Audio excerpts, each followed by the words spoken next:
Hi everyone, this is Kelly from The Truth in Story, and I am here to do tag. There's a whole bunch of tag videos out there, like lots of them, and I head over to Two Spirit. I'll put a link to his because I was inspired by him, so I'm going to put a link to his channel in the description box below because I just knew he's doing so many great tags. So I literally went over to his channel just to see what were the tags that were going around. And so I picked 3 of them that I was like, oh, I want to do those. And so this is the first one. But I will also put, this is actually a tag that was started by Imogen. I hope I'm not slaughtering her name. Walter. So I'll put a link to her channel as well, to the video that started this all. And she did the questions. So it's called hashtag Oracle Obsessed. And so she had seen lots of tarot tags going along and not around and not so many oracle ones. And so she wanted to start an oracle one. And so she put, there's 14 questions. And so I'm just going to be doing hashtag Oracle Obsessed by Imogen Walters. So the very first question, I'm just going to dive in here, is what was your very first oracle deck? So my very first oracle deck was Brian Froud's Heart of Fairy. Now this particular one isn't my first one. I actually ended up trading it away a couple years ago, and then it came back to me. It was then sent to me by a viewer, and it kind of showed up in a box, and it was like, okay, it needed to come back. I will say, I use this deck for a long time, so I say this all the time. I feel like I repeat myself, and you're all like, well, shoot me. But my very first tarot deck was Llewellyn Tarot. Very shortly after, a friend of mine purchased this because they knew I love fairies. They knew that I love Brian Froud's artwork, and so they bought me this particular deck. And then then like a year or so later, I purchased myself the Celtic Tree Oracle because I was very much into learning about ogums and those types of things. So I purchased that. Those 3 decks remain pretty much my only 3 decks for, I don't know, about 9.5 years. And so, I worked with them a lot. But I will say, if people ask me this all the time, because Brian Froud has the Heart of Fairy and also just the Fairy Oracle.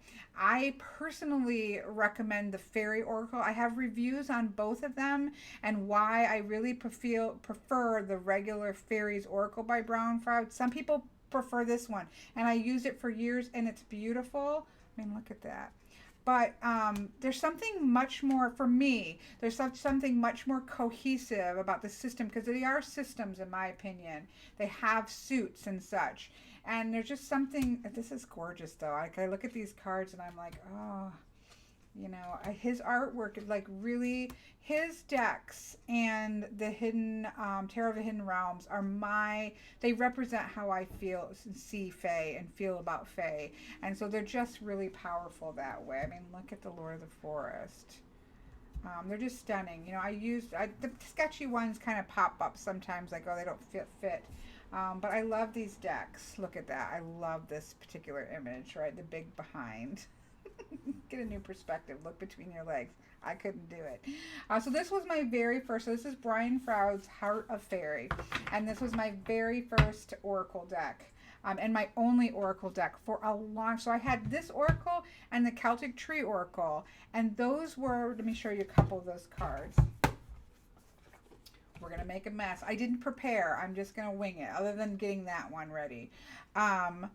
This is a stunning deck. This is based on the Celtic Tree Ogums, and I used this deck, and this is by Lynn and Colin Murray. There is a new one out that I just got today that is by artwork with Jimmy Madden, which is also the same exact name. So if you're looking for them, this is by Blue Angel. This is by the artist, and the team is Liz and Colin Murray.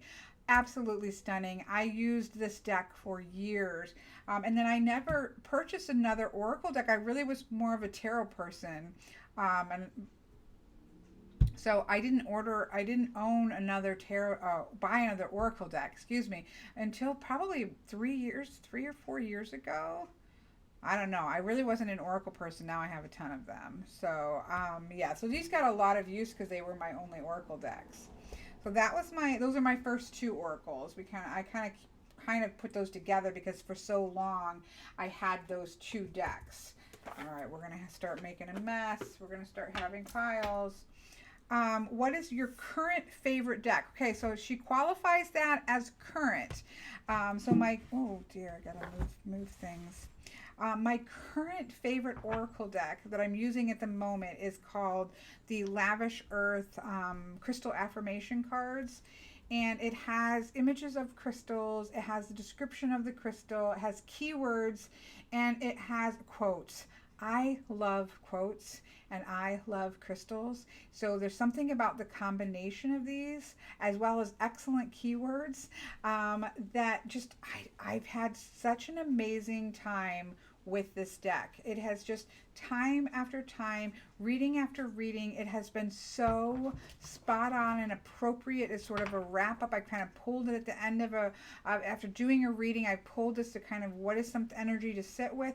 It has just been over and over again, just like the perfect card to pull for the situation. So right this moment, I am currently massively in love with the Lavish Earth Crystal Affirmation deck. What is my most used deck? That's really hard for me with Oracle. I'll be honest, because I don't do a lot of straight up Oracle readings. They're usually in conjunction with something else. I don't know. Probably Animal Spirit. Because whenever I do elemental readings, I do a 10-card elemental reading in my shop, and I use the Animal Spirit underneath it and the Wild Unknown tarot cards on the top.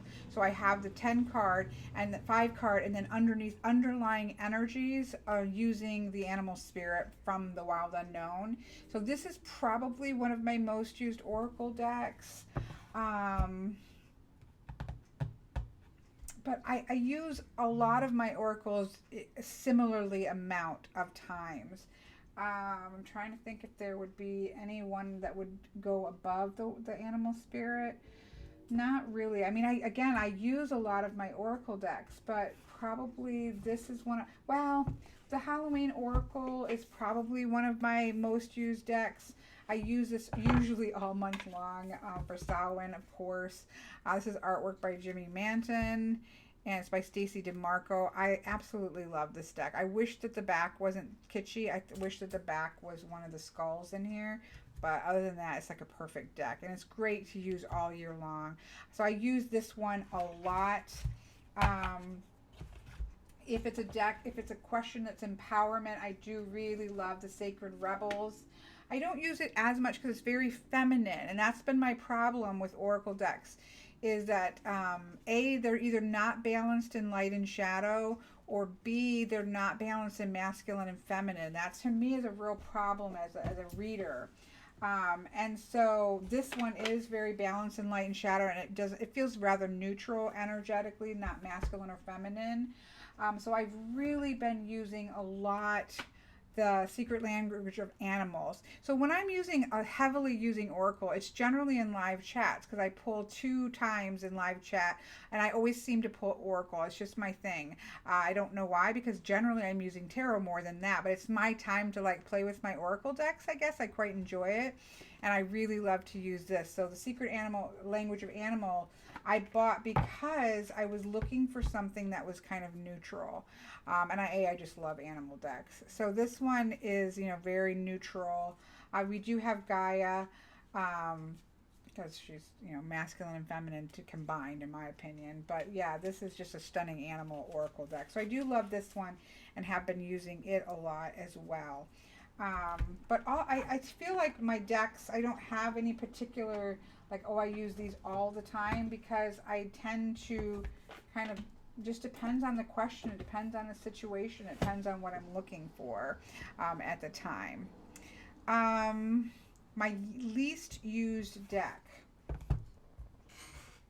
Well, we also have to remember that I have been given a lot of people have sent me oracle decks, and or that sometimes they're cleaning out their decks, and they're like, oh, this just isn't one that I want anymore, and so they'll send. So sometimes they aren't decks that I particularly bought on purpose. So that sometimes, well, some of those become my favorite decks, like the one I love, the Vintage Wisdom Oracle, which is a collage deck I didn't think I would love, that Miss Boho sent me, and ends up being one of my. I just love this particular Oracle deck.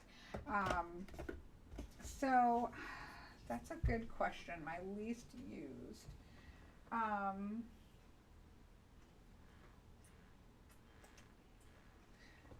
don't know. I'm trying to think. Because I feel like I use them all. Here's one I'll show. And this is not because I don't like it. This was sent to me quite a while ago. But I haven't taken the time to get to know the system. So this is a Sacred Sites. I don't know that I've ever used this in a reading. But it's so beautiful. It's by Barbara Michael John Free.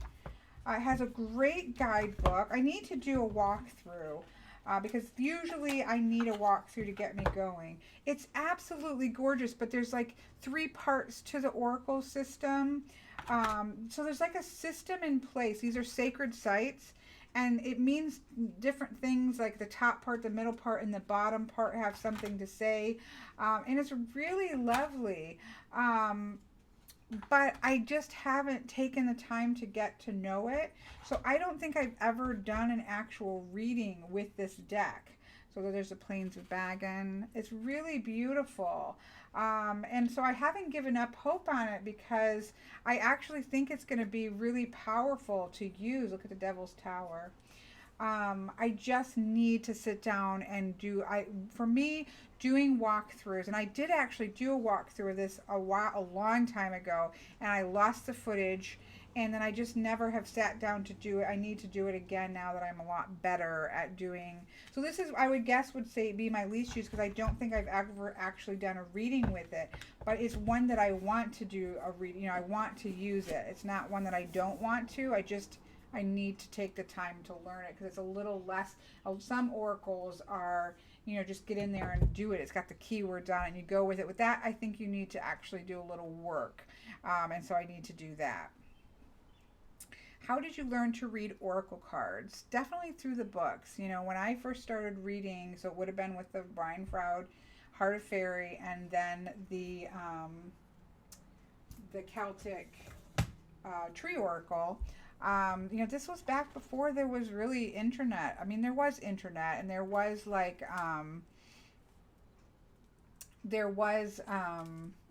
news groups and things like that, but there really wasn't that much of an internet presence about these kinds of things, and so it really was relying on the guidebook. And both of those had really good guidebooks. The Brian Froud books have good guidebooks, and then this has a really great guidebook and explanation, because this has a kind of involved spread that they recommend. Now I usually just do 4-card elemental readings with this, but it has quite an involved spread to it and it gives you a pad of paper to be able to do these.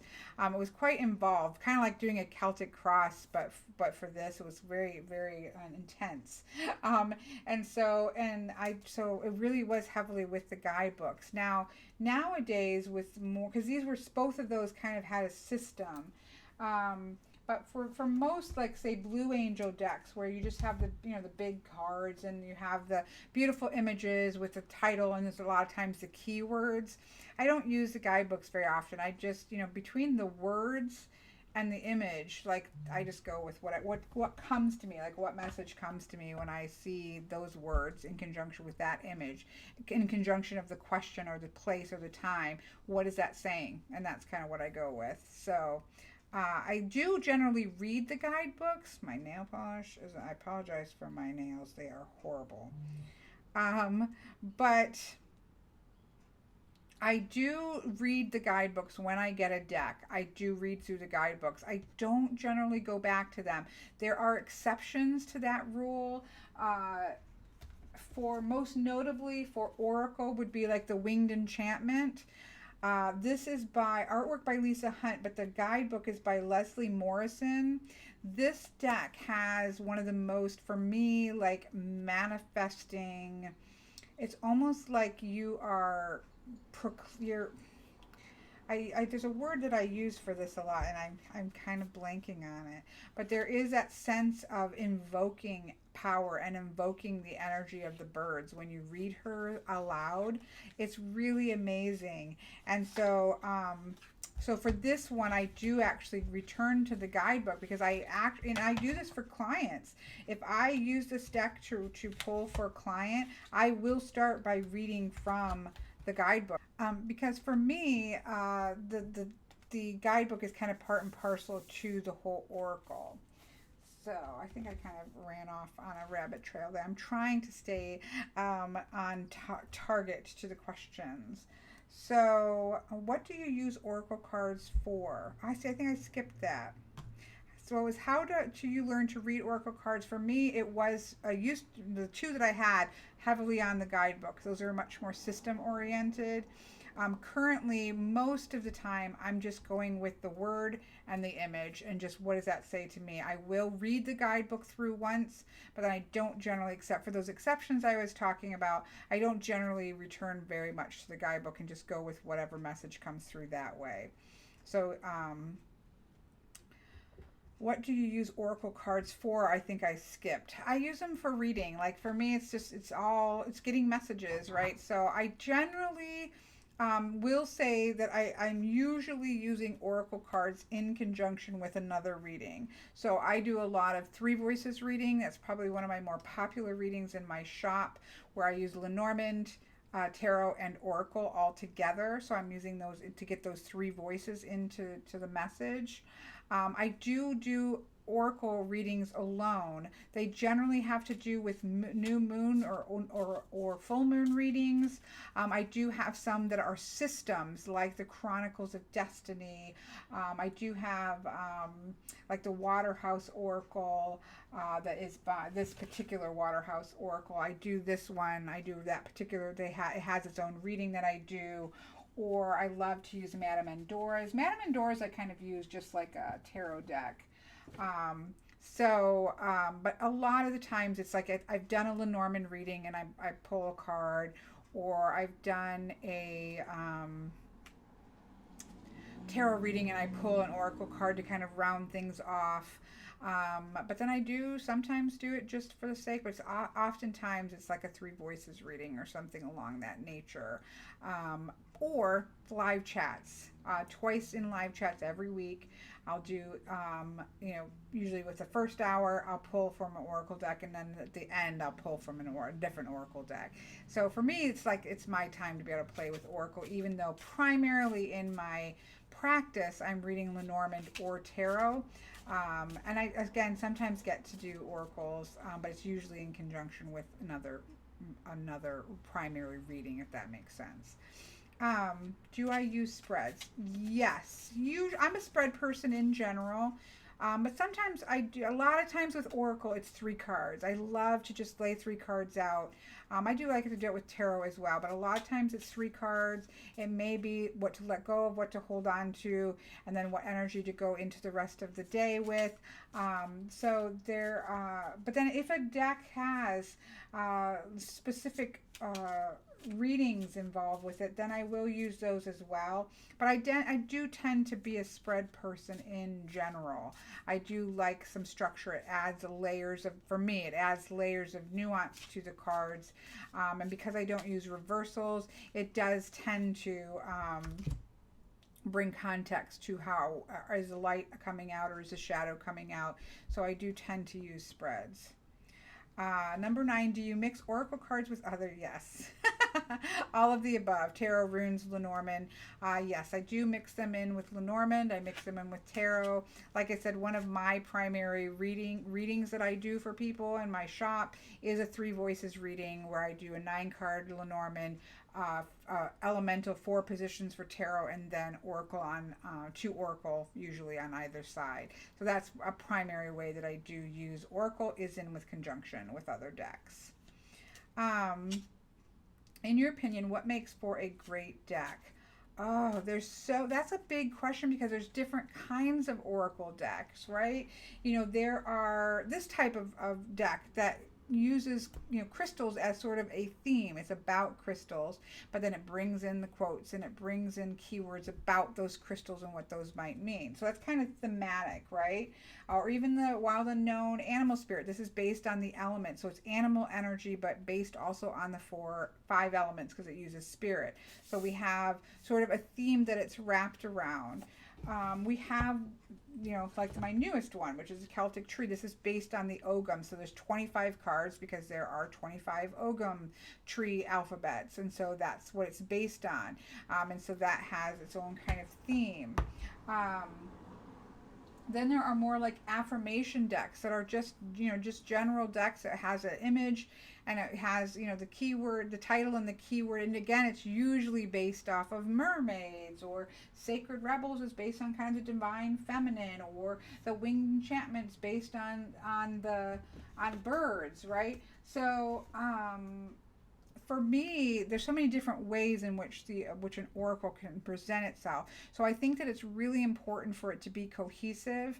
You know, if it's following a theme, then it needs to stay true to its theme. It needs to feel, but you know, true to the theme that it's surrounding. But most importantly for me, what makes a great deck is balance. Is it balanced? Is there light and shadow? Of course, if it's an affirmation deck, then staying true to its theme means it's staying true to affirmation, right? But for me personally, what makes a great oracle deck is a deck that is balanced with light and shadow, and even balanced with feminine and masculine. That we, again, there's beautiful decks that are all really focused on the divine feminine, such as the Sacred Rebels Oracle, which is really beautiful and empowering. I just really love to see balanced decks. So, for example, an example for me of a balanced oracle deck, and one of my favorites is the Tao Oracle. This is based off of I Ching, so it has all of the hexagrams of the I Ching. And so it is, of course, balanced because it is a system. It's based off of a balanced system of, much like tarot, I Ching is balanced with light and shadow. And so this is masculine, feminine, light, shadow. It is fully balanced. And that's what makes this one of my favorite oracle decks, is because it is so incredibly balanced. So decks that can pull that off, and truthfully, there's not a ton. Oracle of Echoes, which is one of my favorite decks by Anna Turin, who also did the Claire de Lune Lenormand and the Hidden Waters Tarot. This, of course, has my son in it, so it's always going to be. I know there's a question, I think, about favorite decks, but it's beautiful, number one. But it has Shadow Self. It has things like rest, but it also has things like fear. It has creativity, and it has sorrow. It's got that protective energy here. We have Goddess Speaks, but we also have God Speaks.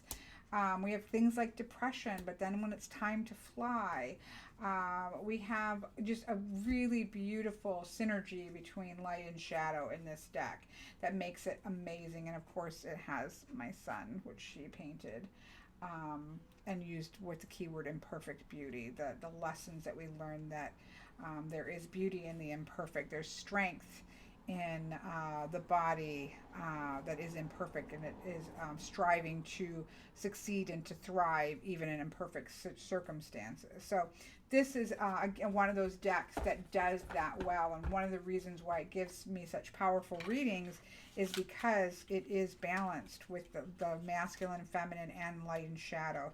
So that's, to me, what makes a perfect deck. Otherwise, if it is like an affirmation deck, or like for this, if it is based on the Oghams, then it's important for me that it stays cohesive. It feels cohesive. It feels well organized and well thought out. Not just like a bunch of images that were just kind of, oh, let's just make an oracle deck out of this bunch of images. It's like I like to have some feeling, like some thought and some structure and some organization went into the deck. Number 11 is, what do you feel are differences between tarot and oracle cards? I really, in truth, I mean, all all cards are oracle, right? Because that's kind of a little bit of a misnomer. Like everything that we read with cards is an oracle. We're going to the cards to gain an oracle, to gain insight.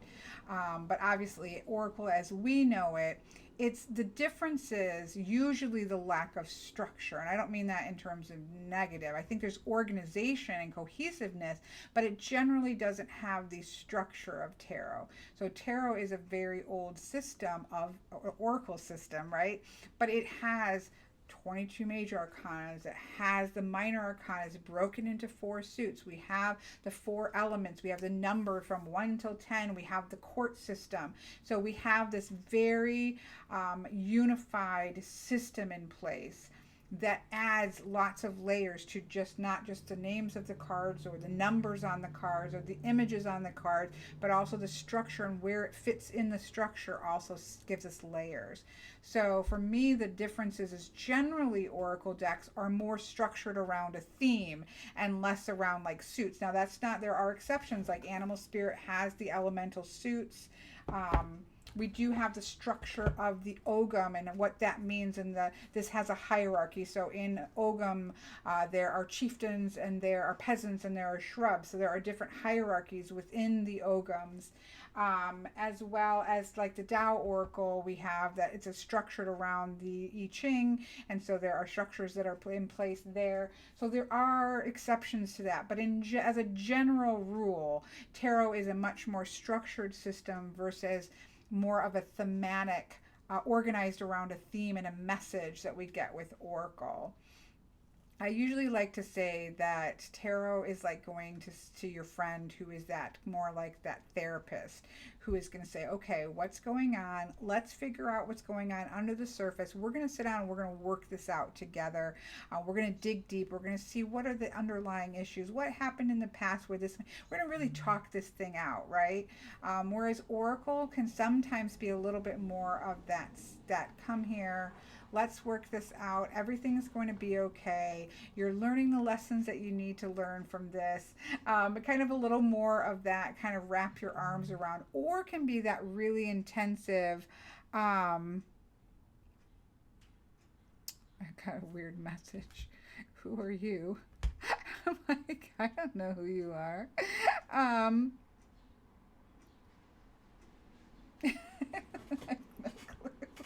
Anyways, so yeah, but sometimes, of course, there are again exceptions to everything you say. But I think of that as more of the sage, because sometimes it's that really deep wisdom that's kind of going out for the higher consciousness, kind of getting that divine message, which of course you get with tarot as well. This is big generalities. And then, so if we're talking about friends, we've got the come here, sweetie, come here and let me give you a big hug. Everything's going to be okay. Yes, this is what's going on, but you're right where you need to be. You're going to learn something and then you're going to move on. And then tarot's like, the tarot friend is like, okay, let's figure it out. Yeah, this happened in the past and that's why this is happening now. And these are the energies that's going on underneath the surface, and we need to get these things into alignment so that you can move forward, and that kind of friend.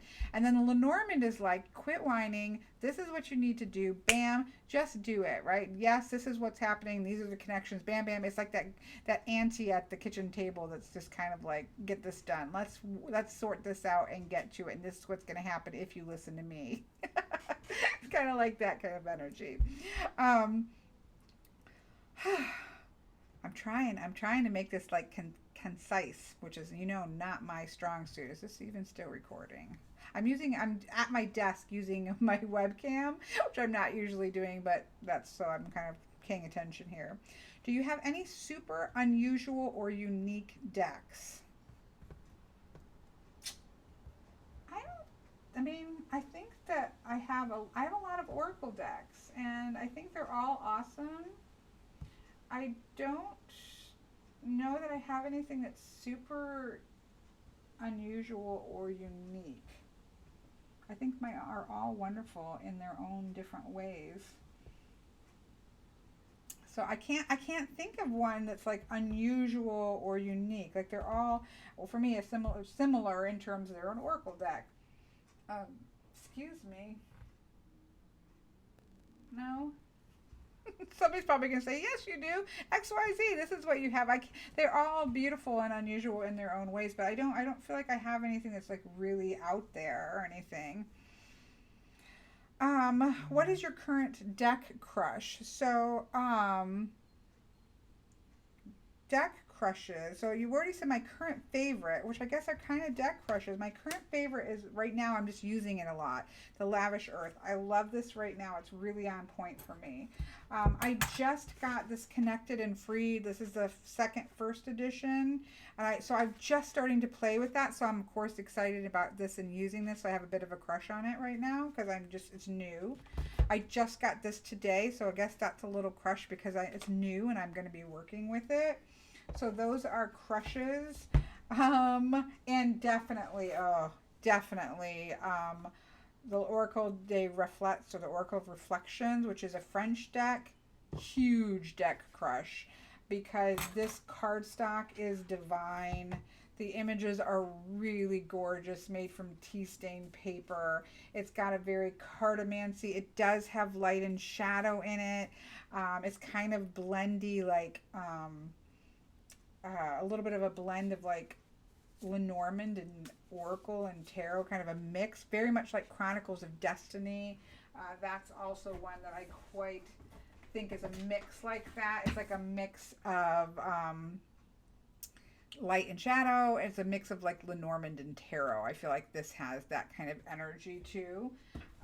But yeah, definitely a deck crush on Oracle of Reflections, which is by Celia Melville. And I, again, haven't had this long either, so definitely deck crush there because of a sexy cardstock, gorgeous images, and really intriguing reading with it.